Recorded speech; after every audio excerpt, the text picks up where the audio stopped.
আমাদের প্রত্যেকের জীবনে এমন কিছু মানুষ থাকে যারা আমাদের অনেক প্রিয়। তারা যদি অকালে মারা যায় তাহলে অনেক লম্বা একটা সময় আমরা ট্রমার ভেতরে থাকি। ঠিক এরকমই একটি ট্রমার ভেতরে থেকেছিলেন কবি সুফিয়া কামাল, এবং সে জায়গা থেকে তিনি লিখেছেন তাহারই পরে মনে এই কবিতাটি।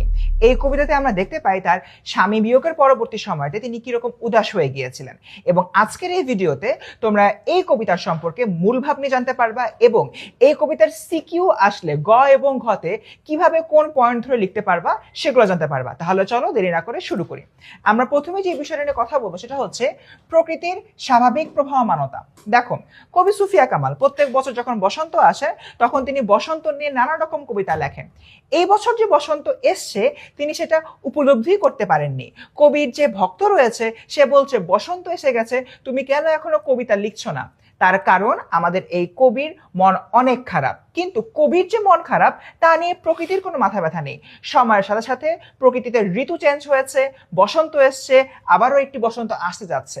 এক কথায় এই পৃথিবীতে তুমি আমি অবস্থান করি বা না করি, আমাদের অস্তিত্ব থাকুক বা না থাকুক, প্রকৃতি তার মতো প্রবাহমানতা বজায় রাখবে। পরের যে পয়েন্টারটা সেটা হচ্ছে বসন্ত ঋতুতে মানব মনের বিশেষ অনুভূতি। আমরা যদি তাকাই, যখন বসন্ত আসে, পয়লা ফাল্গুন আসে, চারদিকে আমরা নানান রকম রঙের খেলা দেখি। লাল, হলুদ, সবুজ, নানান রকম রঙে চারদিক ছেয়ে যায়।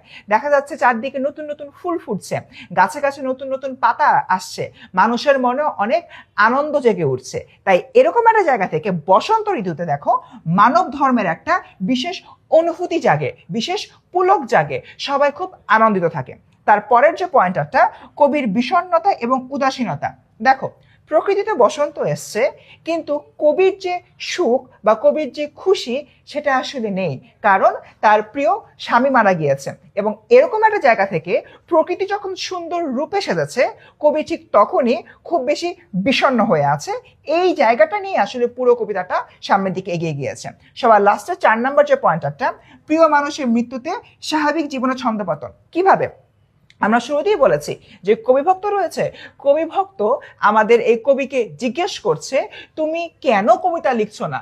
তখন কবি জিজ্ঞেস করছে কেন কবিতা লিখবো, তখন কবিভক্ত আবার বলে বসন্ত এসে গেছে। তখন কবিভক্তকে প্রশ্ন করছে বসন্ত আসলেই আসছে, আসলে কি ফুল ফুটেছে, আসলে কি দক্ষিণে বাতাস বইছে? তার মানে কবির জীবনের যে স্বাভাবিকতা এটা সম্পূর্ণরূপে নষ্ট হয়ে গিয়েছে তার আপন মানুষ মারা যাবার কারণে। অর্থাৎ স্টুডেন্ট, আমরা এখানে যে 4টা পয়েন্ট নিয়ে কথা বললাম, এই 4টা পয়েন্ট নিয়ে তোমরা যদি বেশ ভালো করে পড়ে যাও তাহলে দেখা যাবে সিকিউর গ এবং ঘ লিখতে তোমাদের কোনো প্রকার সমস্যা হবে না।